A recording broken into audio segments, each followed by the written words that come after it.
Sees.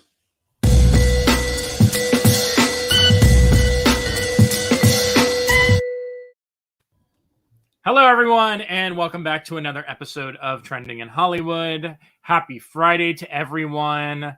Another scary week at the box office, and Demetri Panos is here to bring in the scares as we talk about the box office numbers as the first topic of today's show.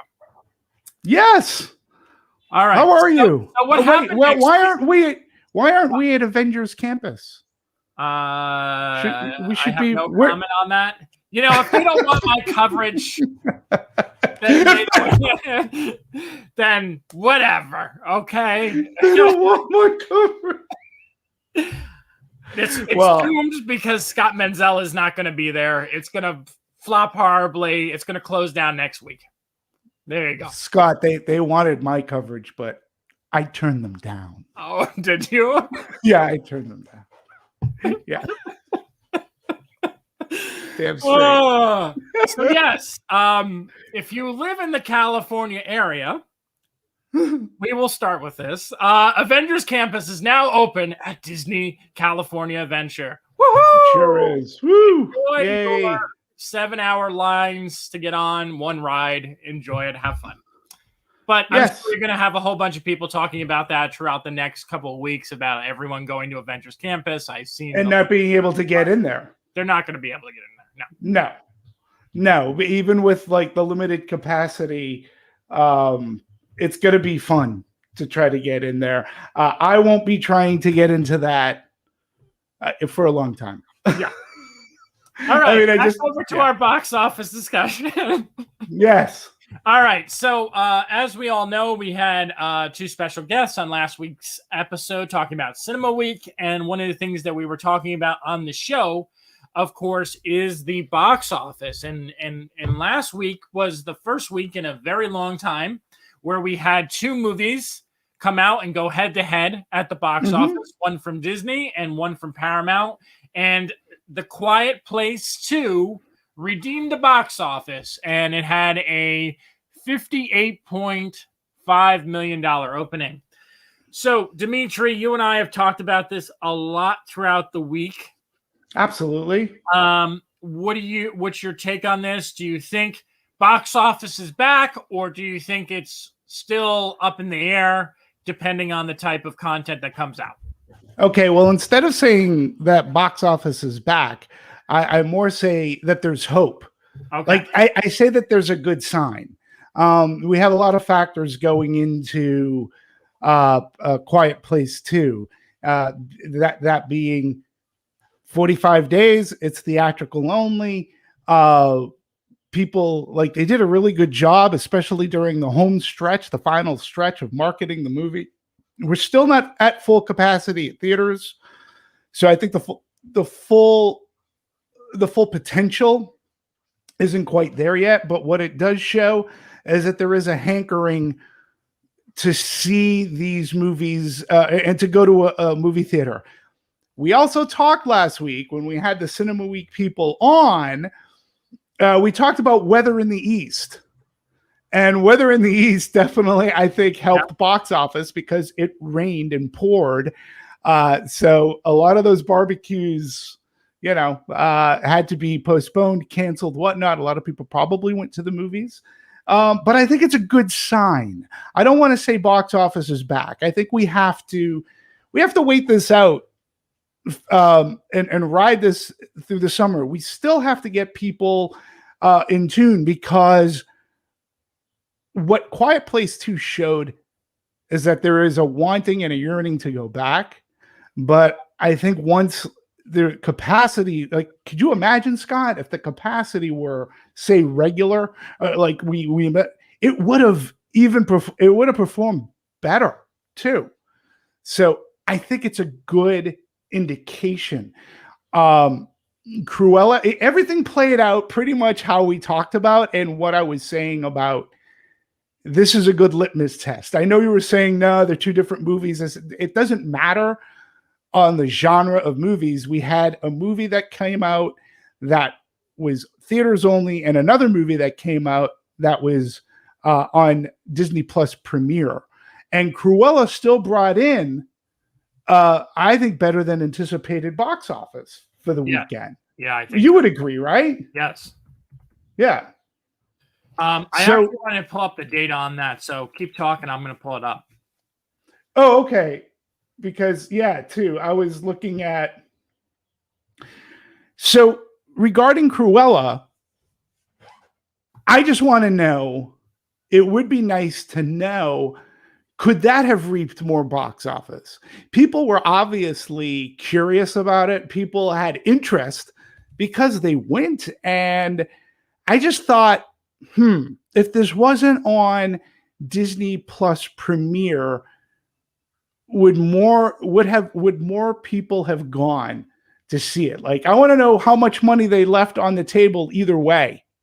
Like, because we'll just never know whether it's theatrical or whether it's on Disney Plus Premiere. So, but I'm very happy that Cruella did what it did. And again, I'm not going to go as far as saying box office, like these are the box office saviors. Everybody said that about Godzilla vs. Kong. And they're positive steps forward. They're positive steps for moviegoers and for movie going. Right now, I think more than ever, I think really, again, the studios and exhibitors have to come together in a way to hash this out, like to work on this, because we're going to get some bigger movies this summer, including Fast and Furious 9, F9. Yeah. And that'll be a really good indicator, because between now and later in June, I think that, well, at least here in California, capacity is going to be increased, and you have yet even a better sense of what movies can potentially do to bring back the assurance that people really want to go back to the movies. Yeah. They want to experience that together. Well, I wanted to add so I knew I read this online earlier this week, so I did find it. It's an article in Deadline. So altogether, Cruella made $47.07 million at the box office, which is fantastic. At Disney, and Disney Premiere money. So that's in its first weekend. So they did. This is from Samba TV, has been the one who's been slowly starting to track these things. So right, 47 million for that combined, I think is a pretty big win as well. Yeah, but you can't combine it. That's the biggest problem. That's not a fair. That's like combining. Home entertainment is a different thing altogether, and since we don't know the numbers of. It's not. You have to do box office to box office. You can't do box office and live streaming. They're two different animals. Even the studios have them as two different animals. And since this is from Samba, it's not coming officially from Disney. We have really no idea. But you can't conflate the two. That's like saying, well. I don't know. It's like saying, well, you can't even say A Quiet Place. Oh, yeah. When the home entertainment, when the Blu-ray comes out for A Quiet Place, oh, well, Quiet Place was made this much money when you include Blu-ray sales. It's like, well, you don't do that. Have to be separate, but to break down that number, it looks like it's 20.5 million. Because they figured it out to be 686,000 households in the U.S. rented it for the $30. So that translates to that. Okay. So that's, I didn't know they didn't have a coupon. That's pretty good. I mean, it's good. But it's actually more than the box office number, isn't it? Say that one more time, please. Wasn't that more or as equal to the box office number for Cruella? Yeah, Cruella did box office gross for the weekend 21. Let's say it did 21.5. That it did on Disney Plus. Yeah, if you're going by that, sure. Yeah, but again, you are paying a higher ticket price, and again, you don't know how much, you're not paying.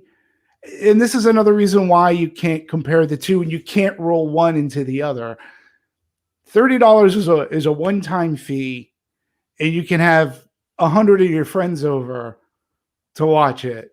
And so that's all money lost. That's not $30. When you go into the movie, it's an individual ticket per person. Yes, if they're under a certain age, they pay this much money. If you go on a Tuesday, it's discount Tuesday, whatever, but it's an individual ticket. So again, you don't know. I just because it says per household, I don't know how many people were watching it. I don't know how many people, does that equate to $10 a ticket? Does it equate to 50 cents a ticket because you had so many people over? I honestly don't know. At the end of the day, the hard numbers is all that I think anyone really cares about. And the fact that they were able to get almost the same revenue that they did in a movie theater, to them, I don't know if that's a winning formula or what. I mean, it's too early to tell. I think when we see the streaming numbers versus the box office for Black Widow, I think we'll have a better that and Jungle Cruise, because I think there's actual hype behind both of those movies. Agreed. Particularly one being a Marvel movie. Right. And if anything this week, by watching, I'm being very serious, watching the live stream of the Avengers Campus opening earlier this week. I mean, plus, Scott, our experience with Marvel fans. Oh yeah. So they will pay $30, I think, for Black Widow. Again, the interesting thing about Disney is, remember when Hamilton came out? And again, that's the thing too. You can't put what Hamilton made on Disney Plus into the Broadway box office of Hamilton. So this is why you can't put the Cruella into. You can't put Cruella into the theatrical box office. But where I'm going with Hamilton is this. Remember, a week or 2 weeks after Hamilton, Disney put out the news saying, we broke all these streaming records. We had the highest numbers. They haven't come out and said that about Cruella. No, because they knew it wasn't going to. But they will probably come out and say that about Black Widow. They're not going to say about Cruella because, we already had this conversation. People are on the fence about Cruella. But that again, then we can't go boasting about how great that number is. When we don't really know, and if Disney is not boasting about it themselves, then they're not. That just means that they're not doing backflips. Well, of course not. They might be happy. I mean, the bottom line is that the movie cost $100 million to make. Yeah, and it's made about half of that. So even though they want to celebrate that people came back and they got 20 million people watching it on Disney Plus and 20 million watching it in the theater, they're still coming in. They're at a $50 million loss right now still. Right. And I think they're worried if that numbers are going to keep going for that, or that they're going to plummet. Because that's the biggest test for me out of all box office conversation. My prediction this entire summer is going to be, how much legs does movies have? Because my guess is going to be that once we start getting into more stuff being released week after week, these movies are going to have huge openings and they are going to plummet. That's my prediction for the summer. I'm not going to plummet. I'm not convinced that there'll be big plummets. I think there's going to be a balancing out again. There is going to be a return to normalcy, and I think things will end up balancing out. Right now, we're getting release patterns that are very similar to what we had in the 80s, into the 90s, right? Mm-hmm. So there was breathing room, which is great, which they should be. It is great, and it allows movies to find an audience, because sometimes a movie can come out and maybe crack the top 3, but it's a good movie, And if it's not facing like really stiff competition the next week, more and more people hear about it. They've already seen the number one movie and they go, hey, I hear this movie's like really good. And then it ends up lasting for a long time. So, you know, is that smaller percent of people willing to go, very front loaded. Yeah, well, it is very front loaded, but I think A Quiet Place too. What's going to be interesting though, Scott, I think is going to be this week. Yeah. Too. Because we'll have A Quiet Place 2 in its second week. And then we've got, and I know we're going to talk about it a little bit later, Conjuring The Devil Made Me Do It. Yeah. I mean, which is also on HBO Max, right? By the ways.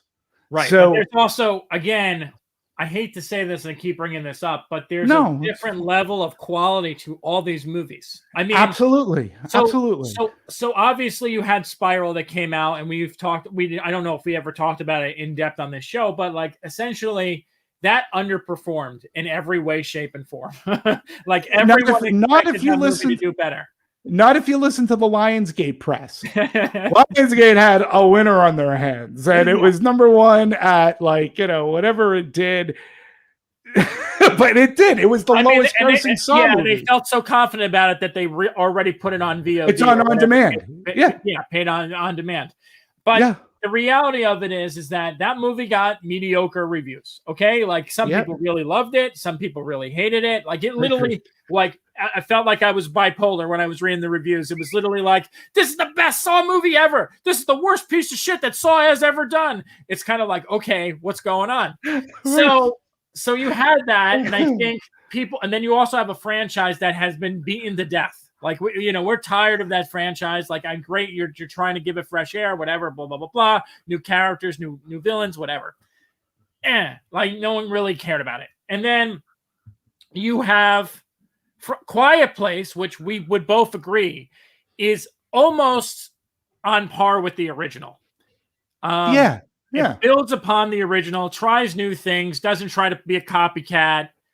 It works. And the reviews and the audience reactions are reflective of that.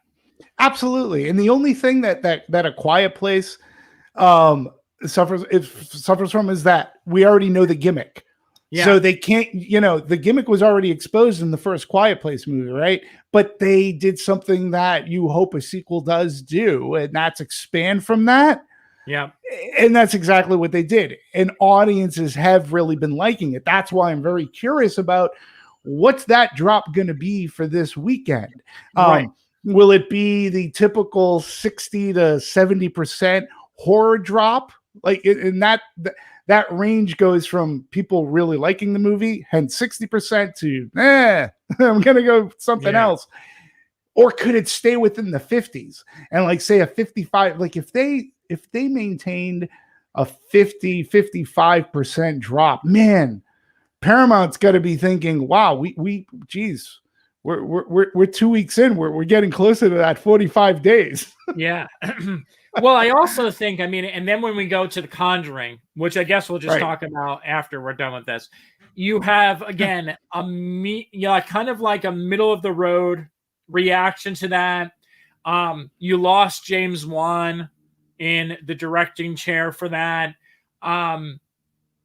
It's also one of those things that the franchise in general has had a lot of ups and downs. Like for every, Annabelle Creation, you have a nun or a La Llorona, and you're kind of like, so you have that kind of balancing act with that. And as Yash just put it, I was just going to say that, Yash, there's a lot of the same type of movie. So like, it's like horror movie, horror movie, horror movie, horror movie.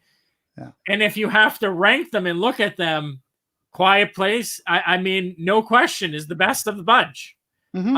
And I think they're going to perform as though in that rating, in that ranking, where like Quiet Place is going to perform the best, Conjuring is going to be next, and then Spiral is going to be last because of the interest and also reviews and quality of film. To be perfect. Well, do you want to? Here's something that's interesting because I brought this up. I just brought up some data while you're talking, since we're talking box office. I wanted to bring up daily box office, and specifically I'm looking at the box office for June 2nd, which I believe was Wednesday. A Quiet Place Part 2 was the number one movie at $3.87 million. So let's say $3.9 million it did. Okay. Number 2 was Cruella at $1.9 million. The third movie was Spiral. You want to know how much Spiral did? Yes, it's like nothing, right? A couple thousand. $234,000. Yeah, that's what I figured. Yes. So we go from the millions to like 200,000. Yeah. So there is a disparity in the daily box office, obviously, as much as there was in weekly box office. But I think, or I should say the weekend box office, like when you look at, I mean, A Quiet Place does 57 million. That's like 3 million short. Is that my math right? I think the first Quiet Place did 60. You're right. And we don't have the capacity issues. Like the first one didn't suffer through what we have to suffer through, right? Cruella does 26. Again, all right, so Cruella was number 2. Raya and the Last Dragon was number 3. That did 2.8. Our good friend Spiral came in at number 5 with $2.7 million. It just came in underneath Wrath of Man. I mean, and that's the interesting thing too, is that there's so little out right now that a movie like Raya, which came out in March, is still in movie theaters. Yeah. So I mean, this is the only way you can make money during a pandemic or coming out of a pandemic is you have these windows where you literally just leave a movie there for like 6 months, like in the good old days, like when Titanic was out, where it just played for 6 months. Well, but Titanic played for 6 months because it actually was pulling in. Oh, I know. Office, making a ton of money. People went to see the movie like 17 times. How many weeks do you think Raya's been out? I know you pay attention. 5th. Say that one more time. I'm sorry. March 5th. Yeah, we're looking at 13 weeks. It's been at the box office, right? When was the last time a movie was out for 13 weeks that was in the top 3? Like there's nothing else to choose from. I mean, there's nothing else out that people have. I mean, and the numbers for Raya have not been good. I mean, like if you look at all the numbers, they're not strong. Its total gross is 51 million. It's just that you have a different type of programming there that like, hey, if you have a family, this is what you get. Just like Spirit's opening this week, even though like I don't think Spirit's going to make any money, but people know it's over. I don't even it's know. Out. I don't think they know it's out. What Spirit is, but didn't we have the Spirit, the Cinnamon or something, CinemaCon or something like that came out like 50 years ago? It was the first one came out in 2003. I looked this up this week because it's a sequel, and I was like, why is there a sequel coming out for a movie that I feel like didn't do that well anyhow? Yeah. You know? But again, variety and programming. Who knows? Maybe little kids, if they're watching Nickelodeon or whatever, and they see the commercial and there's nothing else out, they can convince mom to take them. But I think that movie's very much geared towards little girls. So absolutely. And Scott, there is something interesting. I want to bring this up because at number 7 in the weekly box office, right? Yeah. Number 7 was Godzilla vs. Kong. It made $1.1 million. It made $1.1 million, right? Its total gross thus far is $98 million. $98.4 million, right? That's pretty bad. Well, but think about it this way, as being in our pandemic. Yeah. Warner Brothers is going to push to keep that in as many theaters as possible, right? They want to hit 100 million. And in a pandemic age, they'll be able to go, this is the first movie to reach 100 million. Yeah. And in our box office, I know what you're saying. Under normal circumstances, not fantastic, but under coming out of a pandemic, and Godzilla vs. King Kong has been out for 9 weeks. Again, it's had because theaters are trying to fill screens. So movies are going to have a longer runtime inside the theater, which is not a bad thing. It's off HBO Max. Right. Because the HBO Max run is only a 30 month. days. 30 yeah. days. So I think they're coming in at 98.4 million so far. You know that this weekend they're going to cross over that mark. You hope. If they're pulling in 1 million, it could take a couple of weeks because it will have it will drop. They just got to hope they get out before Fast 9 gets out, because that'll be the movie that's going to push it. That's going to push it. Absolutely. But I think with A Quiet Place 2 and Cruella, we've got 57 million, 26 million. I think that's very positive indication for people wanting to go to the movies. I think. Yeah. So. Yeah. All right. So let's jump over to the review of this movie, since we're on this topic, and then we could talk about a couple other things that happened this week. So The Conjuring, the devil made me do it. He did. He made me do it. He made me sit through this movie. So isn't that nice? You sit through this. Oh my God! Made me sit through this movie. Yes. All right. So, do you want me to go first? You want to go first? Sure. What do you want to do? Sure.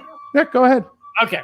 Devil made me do it. So, I had the opportunity to screen this movie about 2.5 weeks ago, 3 weeks ago at this point.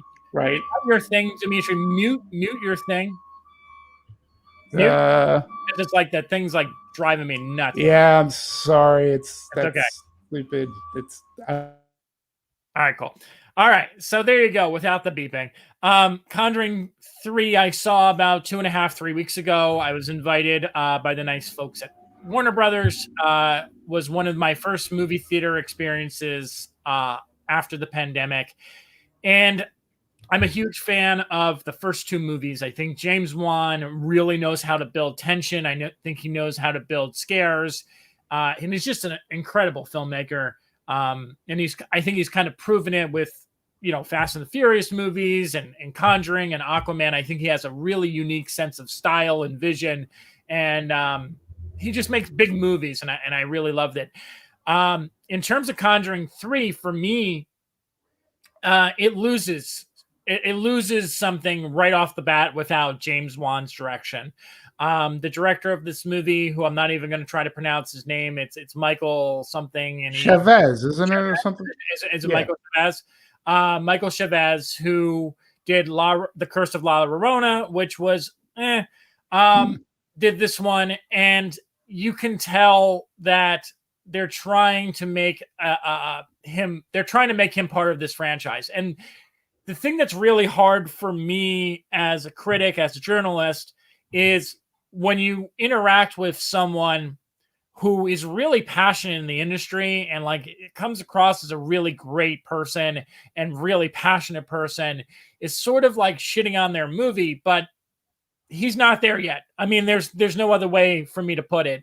As a filmmaker, this movie, just like The Curse of La Llorona, feels like a made-for-TV movie. And I'm not talking about the made-for-TV movies that are released like on a Showtime or an HBO. Not that. I'm talking about one on like a network cable that most people would write off. Demetri will talk a little bit about what it reminded him of. But to me, there's no tension in this movie. Like it starts off right with exorcism stuff. It becomes the story about the Warrens and how they kind of come to terms with the case. And it sort of forgets the fact that it's about these other people and this court case that's going on until the very end.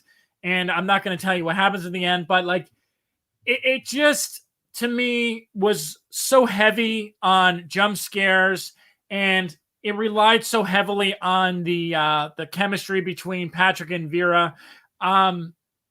Everything else just, to me, just fell flat. It didn't have that style. It didn't have that pacing.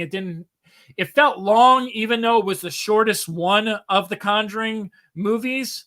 I don't know. It was such a mixed bag. I am completely, if you had to ask me what a definition of a movie that's fine, this is that movie. It is completely harmless. It's fine, but it's such generic horror that anyone who's looking for a really good horror movie will probably not appreciate this movie because they'll be like, I've seen this all a million times before. All right, Demetri, take it away. Yeah, I mean, I don't disagree with with pretty much anything you said. I give it a 3. I think it's okay, which is fine. It definitely is missing the finesse and expertise and mastery of James Wan. Wan was able to do these in-camera tricks, and he not only he kind of reinvented the jump scare by making you jump once, but saying, hey, the real scare is right here behind you. He would change the focus. He would do, and the way he moved, and he had a cinematographer move a camera. This one has, a lot of these movies end up in a basement or a cellar. And, forgive me, it's a very minor, setting is a very minor spoiler, but it does not compare to the basement scene in the original Conjuring. That scene was crazy scary. This one was okay. It was fine. This one plays out more like a mystery. I did appreciate the fact, though, Scott, that this really is a standalone. They're not trying to, there's nothing that they can really spin off.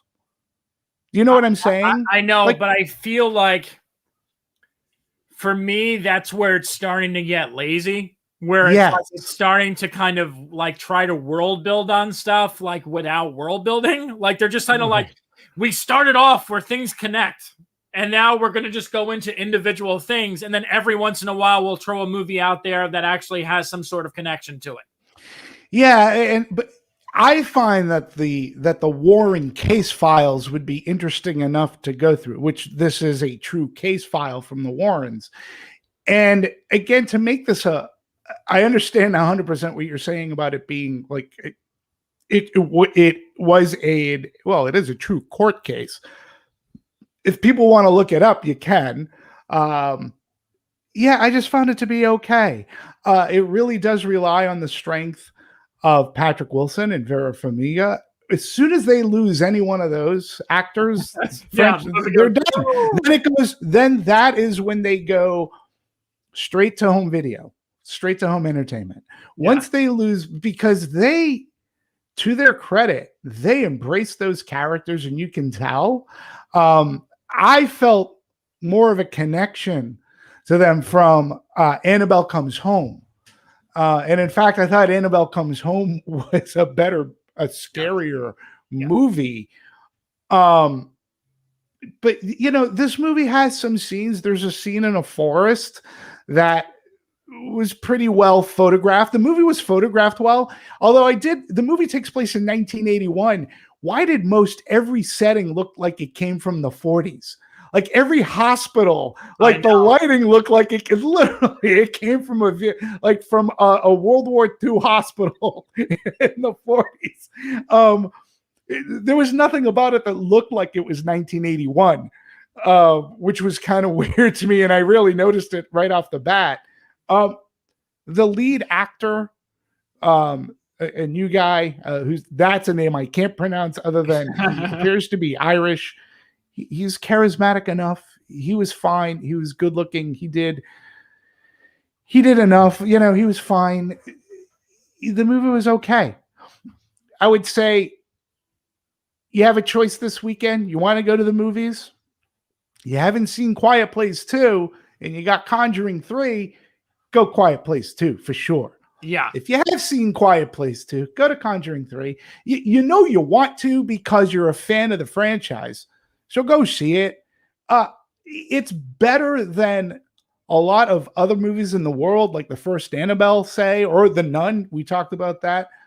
But it's just not as good as the first Conjuring, Annabelle Creation, Annabelle Comes Home, and even Conjuring 2. Yeah. And I mean, me and Demetri always have this disagreement on this show about stuff that belongs on streaming. And I mean, to me, when I watched this movie in the theater, and again,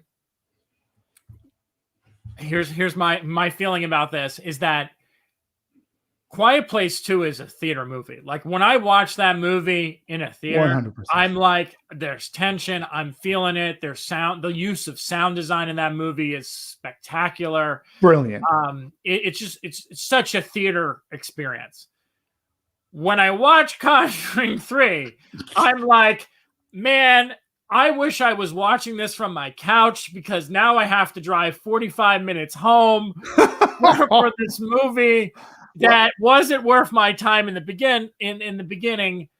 And that's sort of like when I see this deal happening, and we've talked about this again so many times in the show, is that studios really need to work on like looking at their products, and they need to realize like there are like a Spirit. Like I haven't seen Spirit, but based on what I've seen of Spirit, like to me, like that should go like on like a Peacock. Like that's like you put that on Peacock, that works.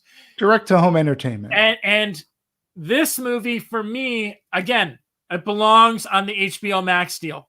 Godzilla versus Kong, put in theaters exclusively for what, 30, 45 days, whatever. Yeah, it's like 30 and then days. You put it out on that. But this is sort of like what I'm getting at. I think these studios are on the cusp of something. Mm-hmm. They just have to figure it out. Now, at the end of the day, I do realize that we're talking about it before the box office numbers come out. And what you'll say next week is like, look at all the money that was potentially left on the table. And we still don't know what that means. But, well, that's true. That's true. But again, I don't think Conjuring there as a franchise is quite at the home entertainment level yet. This isn't that B or C movie. Once you lose Wilson and Farmiga, then they're gonna they're gonna do the prequel series. Young Warrens, it's the Young Warrens. Before the Conjuring, they were dating. And that can go to HBO Max. I don't think they're there yet. I do agree. It reminded me of an elongated episode of Supernatural. Now, that's not a slam because I love the series Supernatural.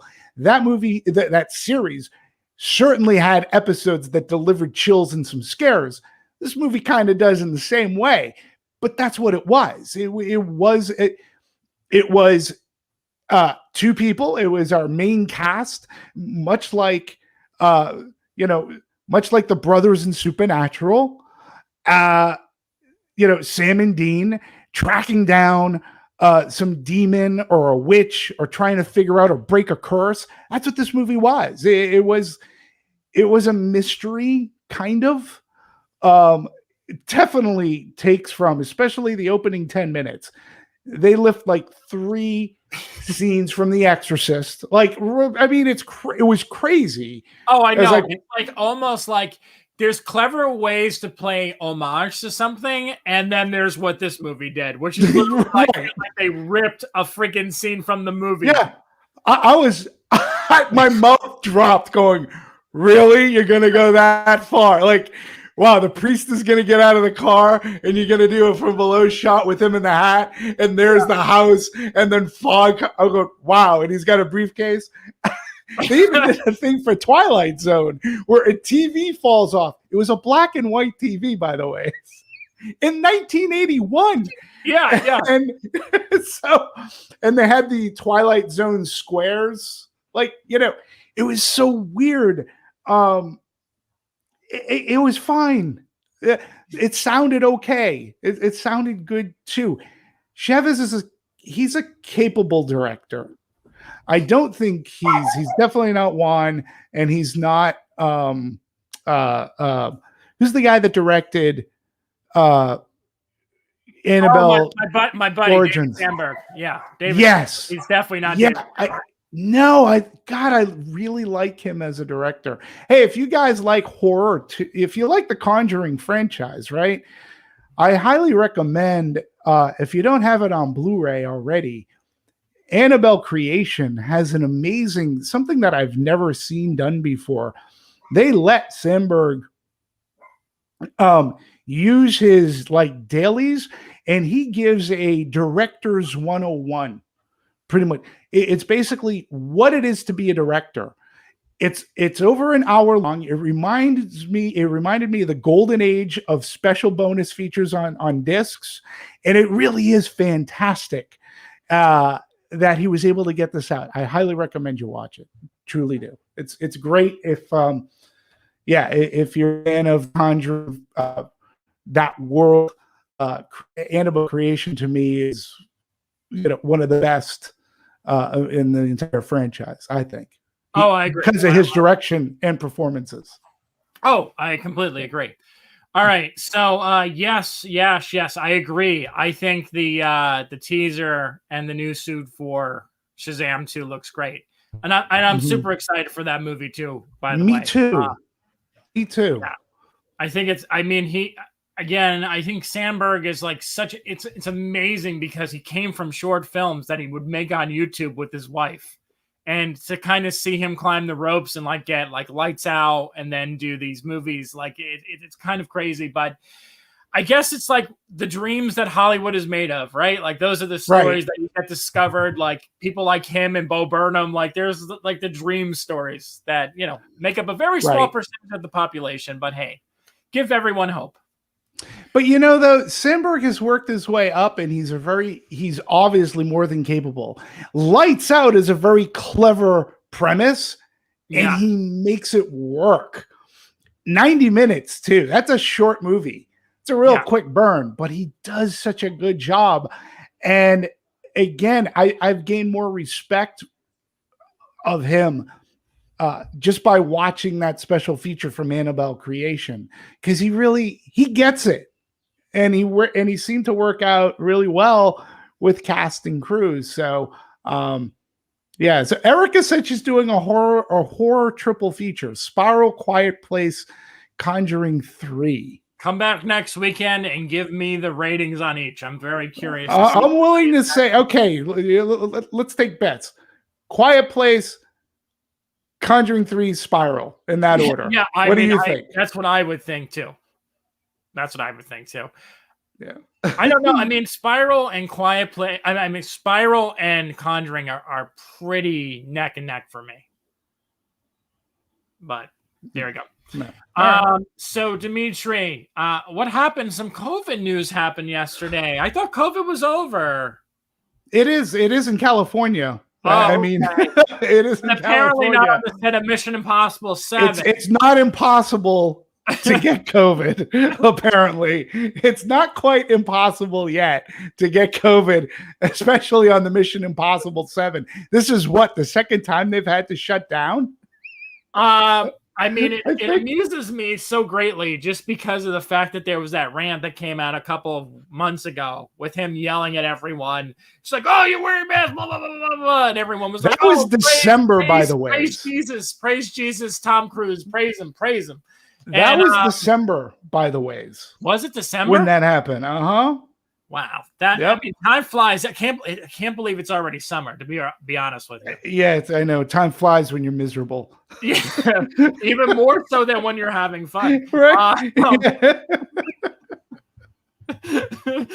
So Tom Cruise right now is in his hotel room screaming and probably jumping off couches and whatever else he wants to be doing right now. For all we know, it was him that tested positive. They haven't said who it is. For all we know.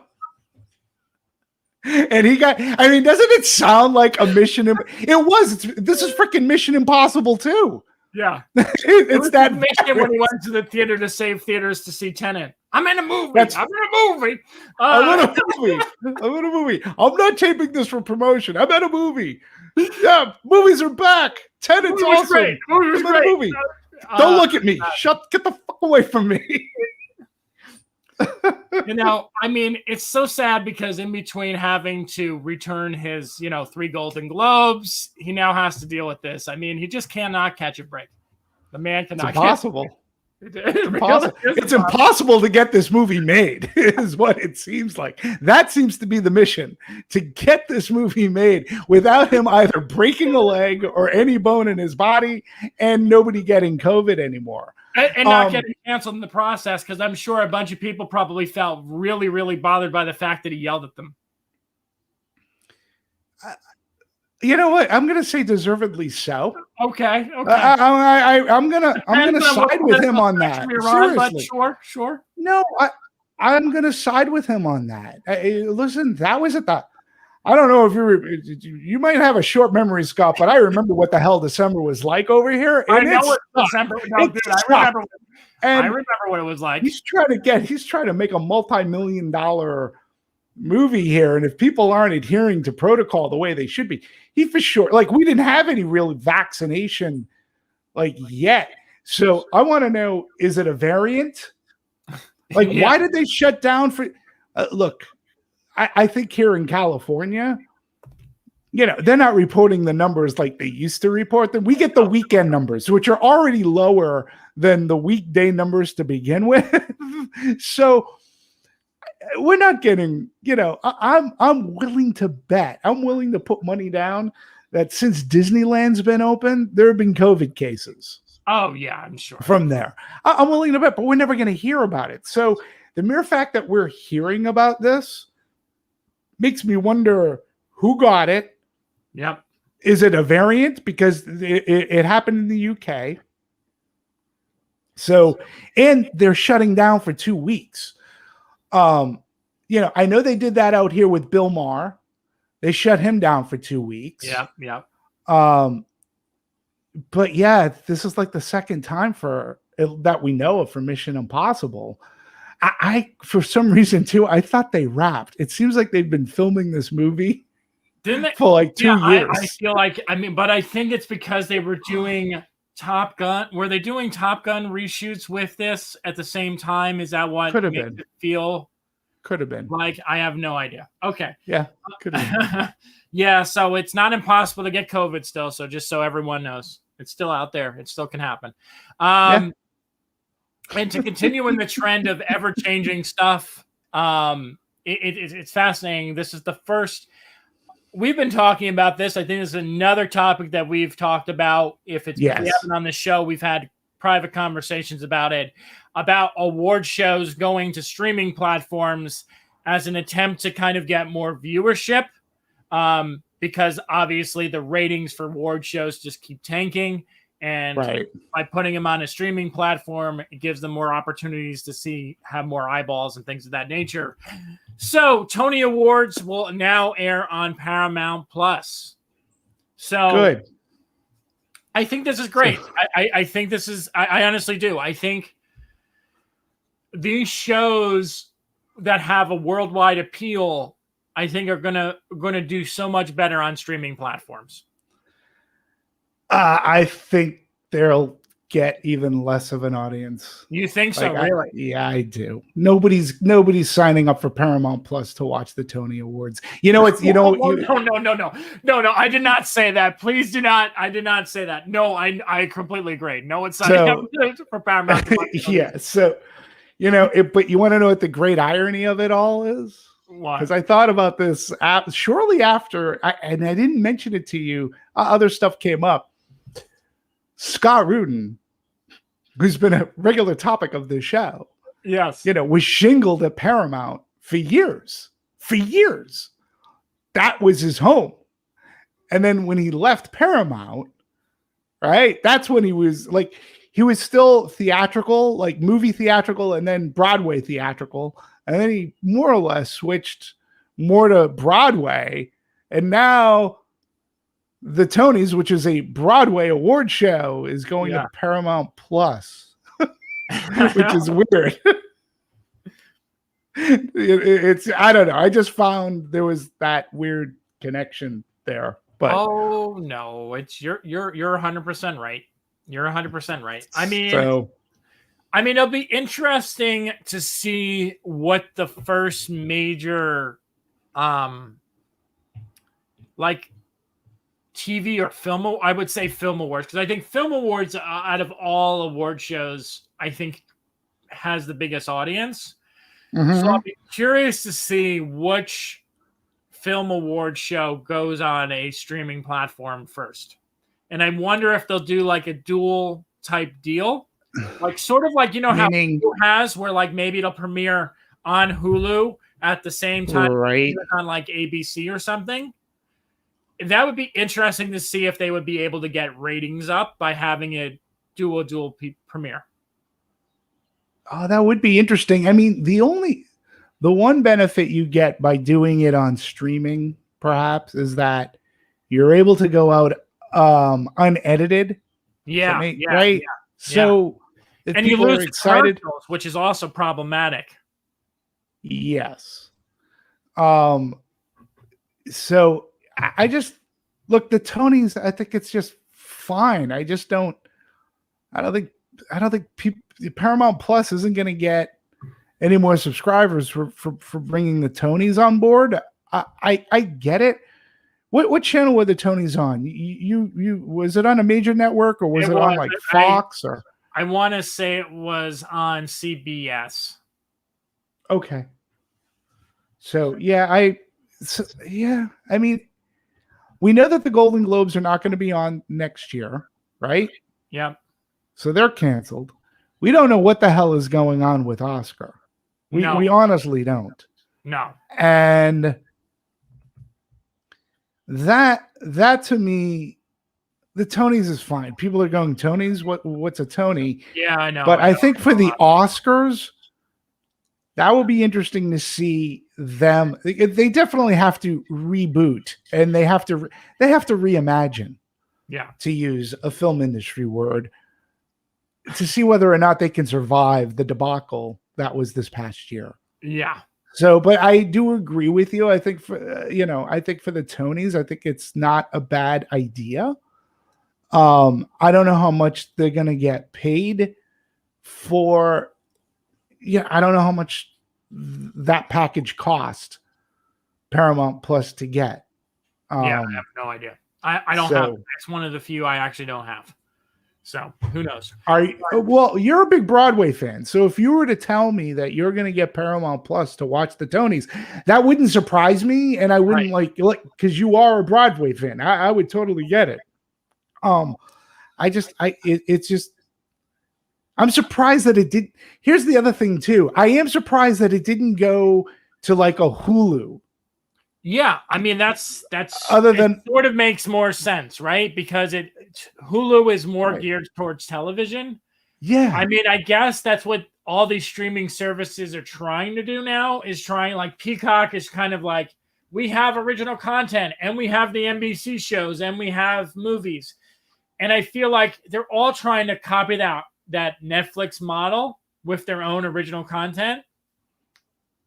But the problem is, and this is something that I always give you credit for, you start saying, when does this stop becoming like a subscription after subscription after subscription?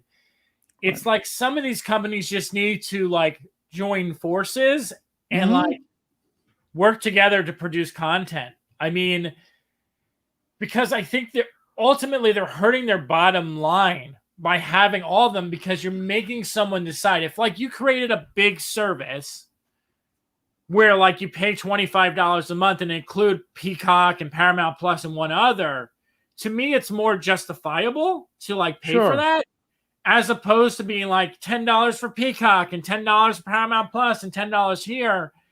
You just don't feel like you're getting a bargain. And you also feel like, do I really watch enough stuff on those networks? Mm-hmm. Absolutely. And light just dawned on Marblehead. Of course it's CBS that is the network. Don't they own Paramount Plus? Yes. Isn't that used to be CBS All Access, right? Right. So so that's how it goes to Paramount Plus. CBS said you guys stink in the ratings. We're going to put you on Paramount Plus. That's how that deal worked out. And we're going to get any more money? No. You're going to be on Paramount Plus and be happy. Okay. Well, you're not gonna be on our network anymore. Hey, that's probably it. There you go. I'm not denying it. I'm sure there was conversations about that, and not to mention the fact that there's not really a real Tony Awards this year, considering the fact that Broadway has been shut down. How could you? Yeah, how could you have one? Yeah, they're just going to do a concert of celebration. They're probably going to be like, it's going to be like a version of Bring Back Broadway. It's going to be like all the performances are there from like all the top shows. Let's face it. What they're going to do. let's face it, Scott. No disrespect to you, but they could replay last year's Tony Award show and nobody would notice. No, you would notice, but yeah. a lot of people would go, "Oh wow, it won! Wow, Hamilton won! That's great! Like Cats won!" I wish it wasn't funny because it was true, but it is funny because it is true. Phantom of the Opera. Oh yeah. I think people would know that one though. That one I think. Starlight Express. The best whorehouse in Texas. The best little whorehouse. Fiddler on the Roof. That's right, with Topol. Oklahoma. Hello, Dolly. All right, we're moving on to a super uplifting way to end the show. Good old David O. Russell, abuse allegations.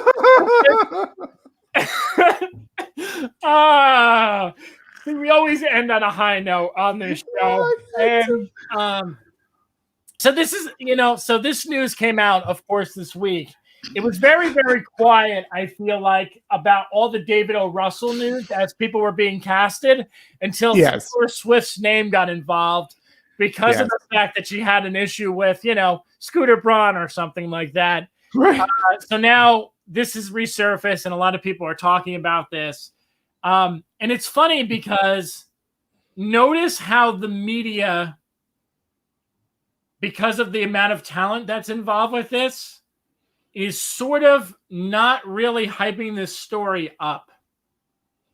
Like I just Googled this to pull up this image, and this is from, what is this, the Daily Dot? There's no Deadline article, there's no Variety article, there's no Hollywood Reporter article, there's no IndieWire article, none. And I think it's like when you see these names, Margot Robbie. I mean, this movie has like the most laundry list of things. Like, I'm literally like, just give everyone in the movie an award right now. We don't even need to see the movie. It reminds me of the 70s disaster movies. Yeah. Everybody was in and this one has like a cast of the cast is incredible. But it also makes me wonder too, right? His reputation as a director came out with a movie that flopped. It was the I Heart Huckabee. Yeah. And because that tape was leaked out with him abusing and yelling at the cast. And I forget, and Dustin Hoffman too, if memory serves, was pretty vocal about what an a-hole he is, right? And he got canceled because he's an a-hole. So one a-hole wipes out the other a-hole. Right. There you go. But then when he starts coming out with American Hustle, Silver Linings Playbook, you have Christian Bale worked with him multiple times. Amy Adams, who actually did come out and say, making American Hustle, he had made her cry. Yeah. Like a couple of times, but she worked with him again though, no? Or is that the only time? Which movie was that? American Hustle? American Hustle. He has not worked with them since then. No. But Jennifer Lawrence has worked. Jennifer Lawrence has worked with him 3 times in a row. Yeah. So, I mean, David O. Russell, Yash is saying David O. Russell literally had a fist fight with George Clooney on Three Kings. I think George Clooney may have even talked about that on Howard Stern. He said that he couldn't stand him, that he was an asshole to everyone or something. Yeah. So, yeah, it's just funny to me that it's Taylor Swift's casting that brought this out. So it's because it's sort of like someone who, obviously Taylor Swift is not an actress yet. Like, she's been in a couple of small roles, and like whether or not they were good is very debatable at this point. But I don't know if that's on didn't help. The fact that she just like whoever gave her those roles, like freaking bad roles. I mean, Valentine's Day and cats. Yeah. So I mean, It's interesting, but I also think it ties into the fact that she's such an advocate for this type of stuff. Like she's such a, for abuse and things of that nature. So I think it raised a lot of red flags. I mean, and then you go into Margot Robbie, who also was in like Bombshell, a movie that is like all about this kind of stuff. Right. So you're almost like, you're kind of like, why are these people involved in this project? But there's probably an ethical person on set, right? Watching over everybody saying, David, you be good now. You'll be good, David. Stay good.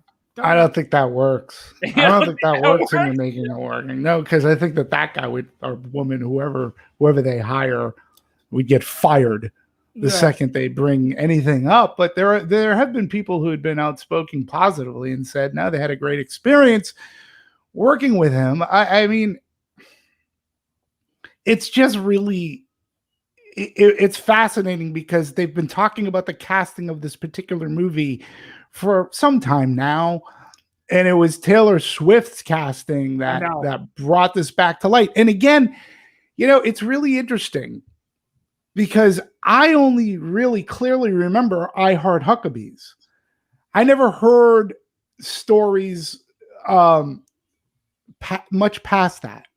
I never heard the stories about American Hustle or Silver Linings Playbook or what was the one about the Star Mop?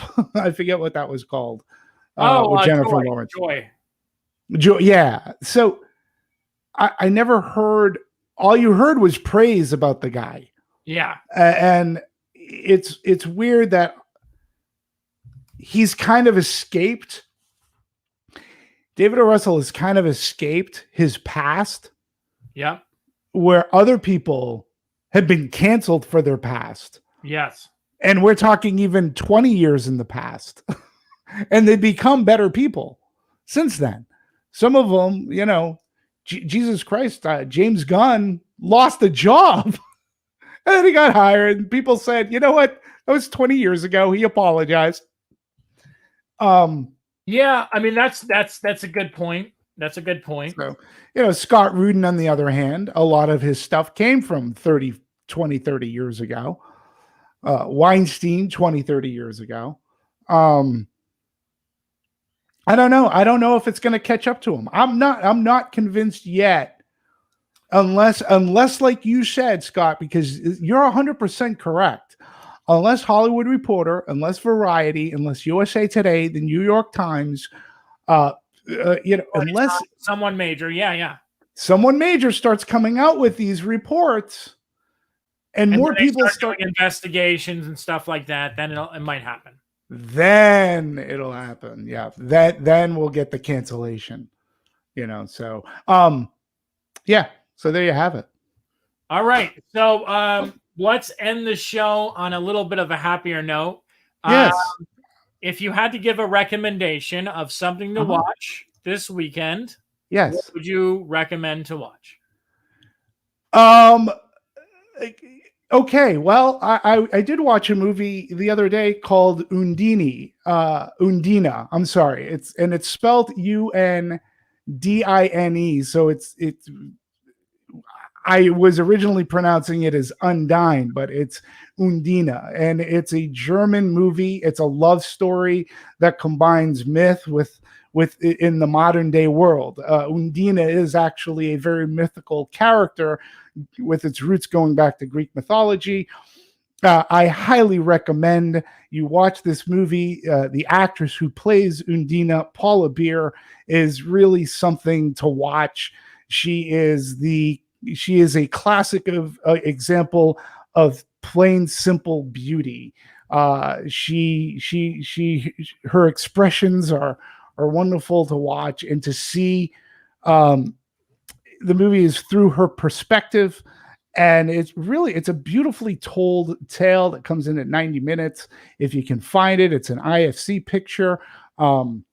Again, I call it Undina. If you're pressed to go to the movies, I still stand by. If you haven't seen Quiet Place 2, what are you waiting for? Go see it. If you have, you're gonna want to watch Conjuring 3. But also George A. Romero's film, a lost movie, Scott.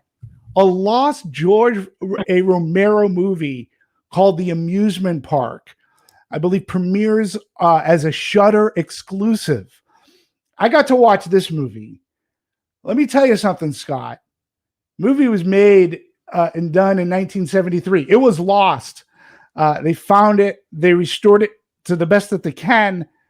And good God, it is a social commentary about how society treats its elderly. This is if my math's correct, it's like 47 years ago. Not too much has changed, which is scary. And it's all done in the allegory of being set in an amusement park. So what Romero's Dawn of the Dead did for shopping malls, the amusement park does for, well, amusement parks. You may not look at certain things at Six Flags or Disney in particular.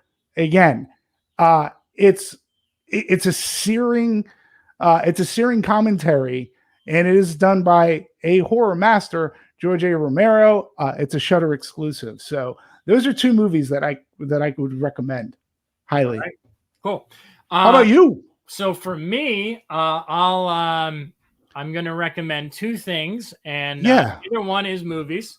I am actually going to say, and I will be championing this special throughout Emmy season. So I'm sorry to everyone who is going to hear me talk about this repeatedly, but I am going to highly recommend checking out Bo Burnham's Inside, which is just there's very few things that I actually label as art, like a work of art, but that special is a work of art. It's funny. It's horrifying. It made me laugh. It made me think. It made me cry. It is, in other words, a full meal. It's a 5-course dinner, and it is not for everyone. I mean, Bo Burnham is not for everyone.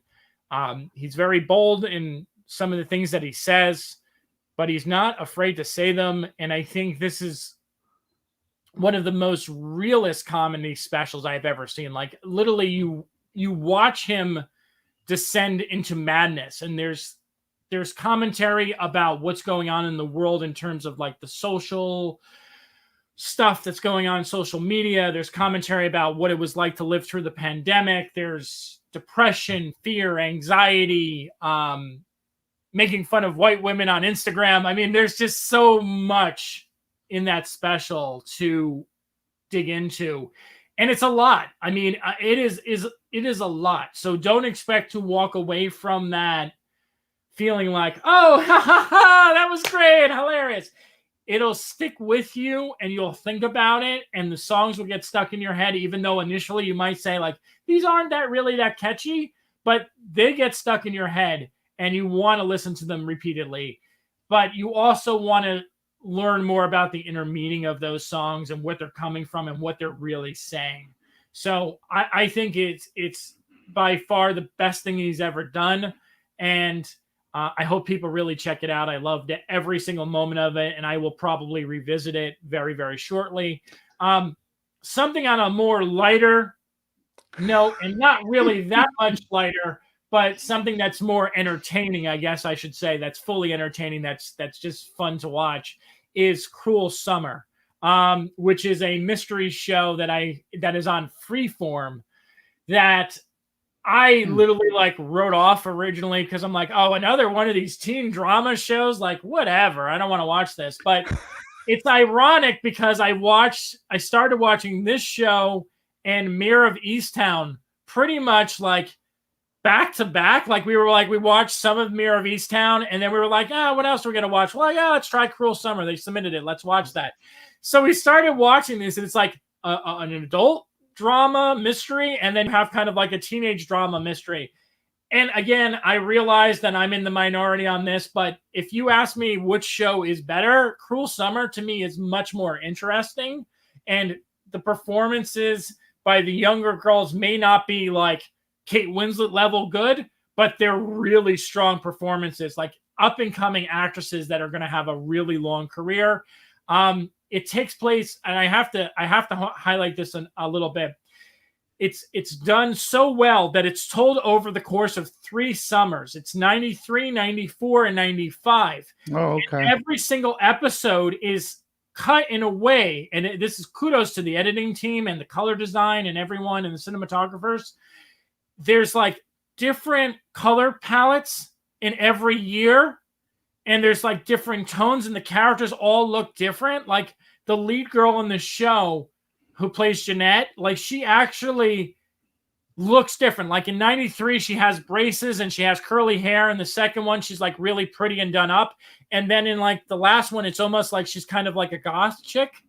And it's like, she does just, it's such a great performance that has so many layers to it. Is it, how many episodes is it? It's 10 episodes. The final 2, I'm on episode 8. The next episode airs on Tuesday, and then the final one airs the following Tuesday. So it'll be done in 2 weeks from now. But highly recommend it. Great show. Yeah, you and I hadn't really talked about the Bo Burnham Show. I agree 100% about you as it being an art form. Yeah. I found it to be extraordinarily bold. Yes. To do. Look, he filmed it, edited it, wrote it. He did everything. And for an artist, for an actor or artist, a performance artist, it was extraordinarily bold. I think Netflix, I don't want to call Netflix bold. I'm not entirely sure they knew what they were getting when this, when they signed on to this. It's content for them. But like I said, it was, it's very courageous and a bold thing for a performer to put that out, because I think even more to your point of it really isn't for everybody. I think a lot of people would look at it and go, what the hell is this? Yeah. Because it's unlike even his stand-up shows, which I thought there was going to be more comedy. Not that there wasn't any in there, but it's just a different, he used the platform to suit his needs the best way he could possibly do it. And I think he comes out a better performer. Yeah. At least for accomplishing what he did. And again, it's not for everybody. People aren't gonna, even people who might be familiar with him, yeah, who may have watched some of his stand-up, might tune into this and go, this isn't funny. Like, when's he gonna get funny? Like, when's this gonna get, like, when am I gonna laugh? No, but from an artistic standpoint, I think what he accomplished is tremendous, and good for him for doing it and getting it out there. It's on Netflix. So, but I just wanted to know, I'm curious to know what the Netflix people thought about it when he handed it all in. Oh, I mean, you literally, like, again, and you know this, like, his stand-up to me, like, it's very funny, and there's like some moments of poignancy in his stand-up. Yeah. But this is like heavy. It's heavy stuff. Like, there are points in the show, and I applaud him so much for leaving them in, where he just fucking breaks down. Like, he just throws shit on the floor, starts crying uncontrollably, gets mad at himself. And it's weird because as people who have done shows like this and who have like performed in front of people or like presented, we have those moments. Like, there's like levels of like, I feel you in this moment right now. Like, it's right. Weird that I'm saying that, but I feel you in this moment. Can I ask you a question? Oh, go ahead. Forgive me. No, go ahead. Go ahead. Finish your thought, and I'll come up with a question. I just think that it says so much about fear and anxiety and what it's like to be alone, and there's just so much to like reflect on. I know, like, I've watched this last Sunday, And I've honestly haven't stopped thinking about it. Like, I've watched so many movies, I've watched so many TV shows, and at the end of the day, like, there's not one day that's passed by that does not jump in my mind. And like what he's saying as like an artist of like craving attention and needing attention, and the use of like just having audio tracks, like when he's playing, and like how uncomfortable people are when you talk about serious stuff. Like, he's sitting there, he's like, oh, I had panic attacks, and he plays the laugh button, and you're just sort of like, like, what? And it's like, that's how when you were in a movie, right? And like something's uncomfortable and people start laughing, and you're like, why the fuck are people laughing at this? There's nothing funny. I don't know. We laugh. Well, I think that's the Larry David effect. Yeah. Not the Larry David, not that he invented it. Don't get me wrong. Discomfort in movies can lead to discomfortable comedy. But my question to you is, you mentioned the part where he breaks down and he's breaking things and things. It was written. Did you find it to be true or performance? Like, was he acting? This was something that he wrote out. Obviously, it's within him. It's inside of him. That I don't argue. But yeah, did you find it to be performance, or did you find it to be like he breaks down? I felt that it was horrifyingly real. Gotcha. And that was the weirdest thing to watch, that, because knowing how much of a control he had in every step of the way. I mean, like, literally, the Emmy thing for that show is hilarious, because it's literally his name is on everything. It's like edited by, and he made a choice to include that. And I think the reason why I don't think that it's fake, and that it's honestly how he was feeling in the moment, is that there's just times where he shows multiple takes of him doing stuff to almost showcase, like, like, this isn't me putting on a show. This is me literally showing you I'm frustrated and I don't know what to do and I'm stuck. I mean, it's if you watch, and it's weird because if you're a fan of his, there's so many, like, it's weird. Like, we talk about Easter eggs with like Marvel stuff, but there's like Easter eggs in this to other Bo Burnham things. Right. Like, if you watch the end of Make Happy, there's a point in it where he like literally breaks down and goes, someone, I need you, I fear you. And you sort of put your hands up at the end of the special, is sort of like a direct connection to that. And it's just, again, he's telling, like, I was going to go perform again after 5 years of having panic attacks. I was going to make 2020 my year, and I was going to do it. And then this happened. Yeah. And you watch, and I think you watch it and you watch him unfold, and he has full control over what he can put in this special. And he knows that some of the stuff that's in it is not always the best. He lets scenes linger at times where you're sort of like, you should cut this. Like, you're watching it from like a filmmaking perspective. Right. But I think that's to him showcasing, like, I want this to be real. I don't want this to be perfect. I want this to be imperfect because I am imperfect. I mean, I haven't thought so much about something like this in a really long time. It's amazing to me. Yeah, it kind of reminded me of things that HBO used to air back when HBO was HBO, like back in the 80s. Like, this would be that kind of it's almost avant-garde. Yeah. And it is very artful to your point. The direction alone, like what he's able to do in one space, using lights and like just what the equipment that he has. Like, I have seen like entire indie films not shot as well as this special is. It's kind of it was, and that's why I found it to be a very bold move for him to do. But as I was watching it, I did, because he said it, he wrote it all. Yeah. So I kind of looked at it like a one-person play, right? So even like well, Whoopi Goldberg has done one woman plays and performance, and Nia Vidal's Big Fat Greek Wedding was a one woman play. There have been many of them, and this reminded me of that, where to me it felt like performance.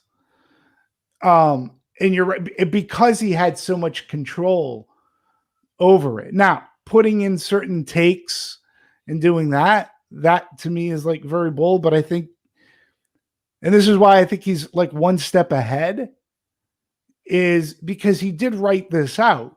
Right. He knew exactly what he wanted to put into this special and how, and we already know that he has let's just call it a different way of thinking. Yeah. And sometimes it's a dark way of thinking with some of his song parodies, or just like the music that he creates. So I did find it to be more of watching, like, our living room was our theater. Yeah. And his home was his stage. And we didn't have the normal, we get to applaud, but we watched a performance for, I forget how long it was. It's about like 90 minutes. Yeah. So, yeah, it did.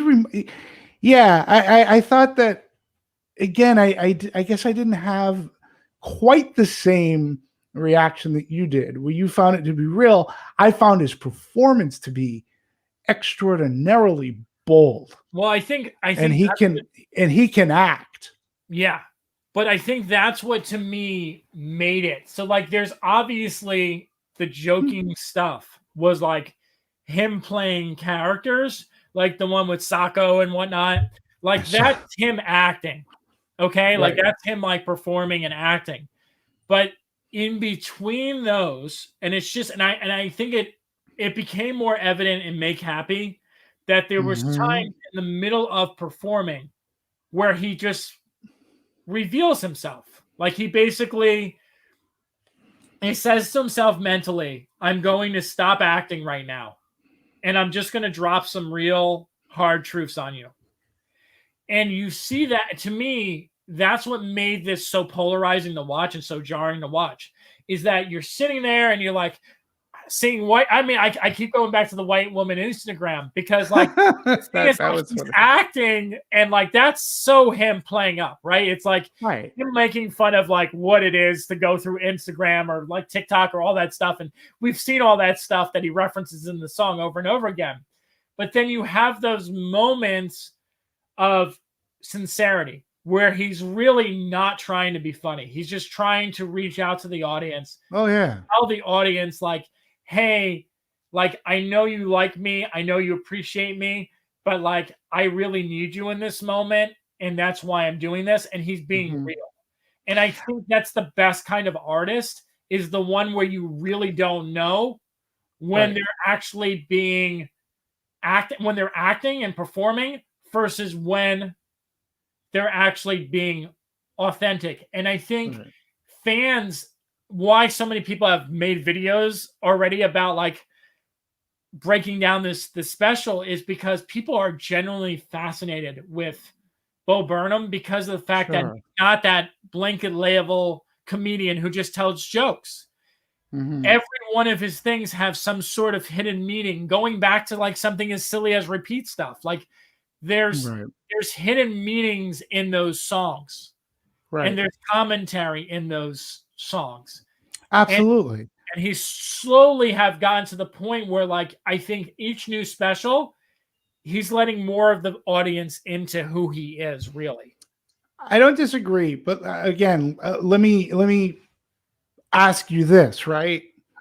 So,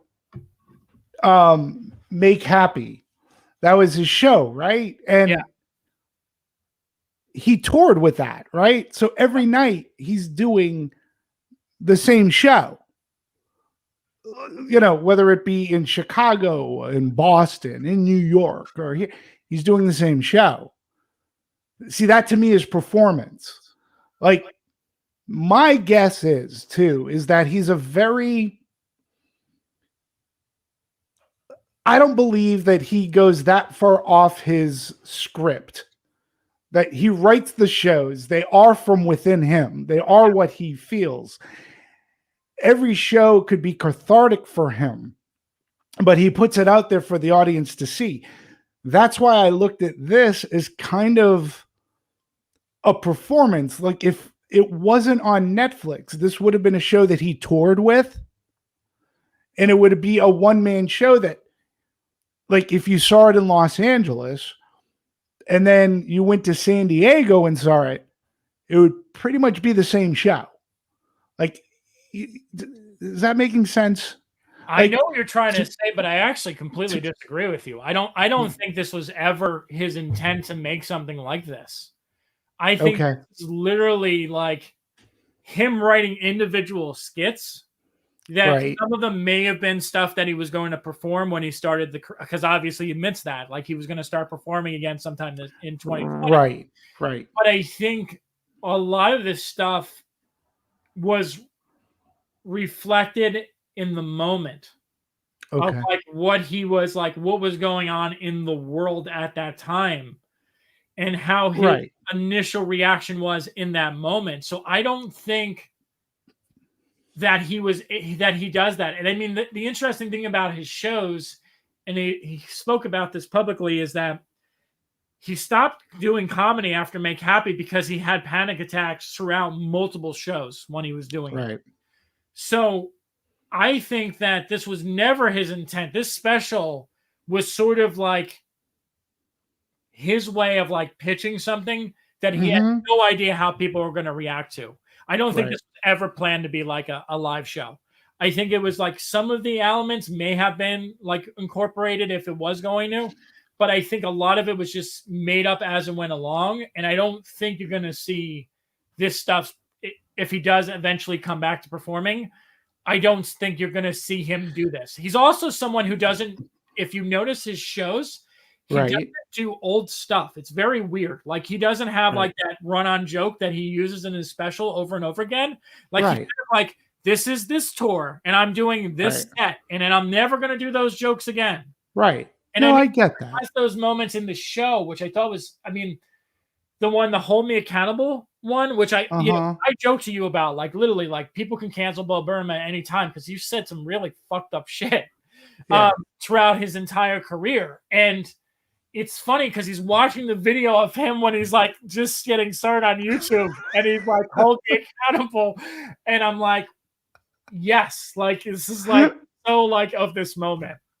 Like, out, like, cancel me. I'm letting you cancel me right now because I know what I did was wrong. Yeah, and I wasn't saying that this was meant to be a live show, but I'm just saying, I don't know. I can't see it touring if that's what you're. No. I'm not going to that. I was just trying to make the comparison that he performs live and he tours. Yeah. And I'm willing to bet that it's so refined that he doesn't go off script too much, no matter what city he's in. So this is how I kind of looked at this. He wrote this. I'm not saying that it definitely came from within, for sure, and it definitely is reflective, I think, of how a lot of people have felt during lockdown, pandemic, things like that. And even to a darker extent regarding, I mean, it goes beyond cancel me. It talks about suicide. I mean, this isn't happy-go-lucky. This isn't a comedy. It really wasn't a comedy special I was kind of expecting. And I think that's why I'm amazed he made it. He made it the way he wanted to. And that's why I can't think of another word. I should be able to think of another word other than bold, but it was courageous for him to do it. And I think he elevates himself as a performer. And he definitely is a really good performer. And I think that credit should be given for attempting to do something different, that may not be for everybody. Yeah. But he did make an attempt, and he made something. He created something that was, it's definitely an art form. It's definitely an art performance for sure. Yeah, I'm glad we got to talk about it here. We haven't talked about it on the. That's one thing we haven't talked about on the phone. Yeah. So anyway, there we go. So that is a 30-minute discussion on Bo Burnham's Inside, which and let's send it to him, and he'll say, "Who are these miserable men?" That's what we should call the show. Trending in Hollywood with miserable men. Miserable men, yes. Miserable white men. We got a new title. Well, so you got some recommendations this week. That's all we we gave you got a full meal of recommendations for absolutely. I'm so glad we didn't have the Cinema Week people on this week. Wowzers. Wow. Oh, that's funny. All right, it's everyone. Great show. Thank you so much for watching. We appreciate you. We'll see you. We do. Thanks for your comments too. Thank you very much. Take care. Bye.